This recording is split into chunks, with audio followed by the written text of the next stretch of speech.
ഞങ്ങളുടെ അവിടെ ഒരു നാടകക്കാർ വന്നു. അപ്പോൾ ഇപ്പം ഈ ഫോട്ടോ ഒക്കെ എടുക്കാൻ രസമായിട്ടൊക്കെ എല്ലാവരും ഫോട്ടോ എടുക്കുമല്ലോ, ഓരോ വേഷം കെട്ടി നിൽക്കുന്നവരുടെ കൂടെ. അപ്പം ഈ അമ്പലത്തിൽ നാടകത്തിനൊക്കെ വന്നിട്ട് അതിൽ ഒരാൾ അക്ബർ ചക്രവർത്തിയുടെ വേഷം കെട്ടി ഇങ്ങനെ ഒരു പൂവൊക്കെ ഉള്ളൊരു സാധനമൊക്കെ ഇട്ട് കാക്കിയൊക്കെ ഇട്ട് കാക്കിയല്ല മറ്റേ രാജാപാർട്ടി ഡ്രസ്സൊക്കെ ഇട്ട് സ്റ്റേജിൻ്റെ ബാക്കിൽ കസേര ഇട്ട് ഇങ്ങനെ ഇരിക്കുക. ഒരു 20 മിനിറ്റും കൂടെ കഴിഞ്ഞാൽ നാടകം തുടങ്ങും. അപ്പോൾ പുള്ളി ഇങ്ങനെ ഇരിക്കുമ്പം ഈ കർട്ടൻ മാറ്റിയിട്ട് ആൾക്കാരിങ്ങനെ നോക്കുമ്പോൾ പുള്ളിക്ക് കുറച്ചൊരു നോക്കാൻ വന്നതിൻ്റെ ഒരു സന്തോഷത്തിൽ പുള്ളി ചെറിയ ചക്രവർത്തിയുടെ സെറ്റപ്പൊക്കെ പിടിക്കാൻ തുടങ്ങി, ഇങ്ങനെ അനുഗ്രഹമൊക്കെ കൊടുക്കാൻ തുടങ്ങി. പുള്ളി ഇങ്ങനെ ഇരുന്നു. കുറച്ച് കഴിഞ്ഞപ്പോഴത്തേക്ക് അതിലൊരാൾ കമ്മിറ്റിയിലെ ഒരു സെക്രട്ടറി പതുക്കെ ചോദിച്ചു, നമുക്കേ പുള്ളിയുടെ കൂടെ ഒരു സെൽഫി എടുക്കാൻ പറ്റുമോ എന്ന് ചോദിച്ചു.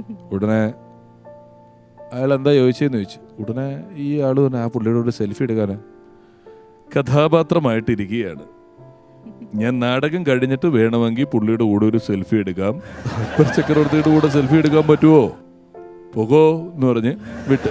പുള്ളി ശരി എന്തേലും അടിക്കുന്ന ഓർത്തു. നാടകം തുടങ്ങുന്നതിന് മുമ്പ് അവിടെ ഇരുന്നൊരു വിളക്കിന്ന് തീ പിടിച്ചിട്ട് പുള്ളിയുടെ കാലങ്ങ് പൊള്ളി. ഇത്രയും പൊള്ളിയിട്ട് പൊള്ളി ഇരിക്കുമ്പോഴത്തേക്ക് എല്ലാവരും കൂടെ ഓടി വന്നിട്ട് പുള്ളിനെ ആശുപത്രി കൊണ്ടുപോകാൻ വന്നാൽ ഈ സെക്രട്ടറിക്കേ കാറുള്ളൂ. അപ്പോൾ സെക്രട്ടറി പറഞ്ഞു, വിജയ ചെന്നാൽ കാർ എടുത്തു കഴിഞ്ഞപ്പോൾ പുള്ളി നോക്കിയപ്പോൾ ഈ പുള്ളിയൊക്കെ പൊള്ളിയേക്കുന്നത്. ഉടനെ പുള്ളി നോക്കിയിട്ട് അക്ബർ ചക്രവർത്തിക്കാണോ പുള്ളിയേക്കണേ, കുതിരവണ്ടി വരട്ടെ എന്നിട്ട് പോയാൽ മതി, എൻ്റെ കാറിൽ കൊണ്ടുപോകാൻ പറ്റിയല്ലെന്ന്.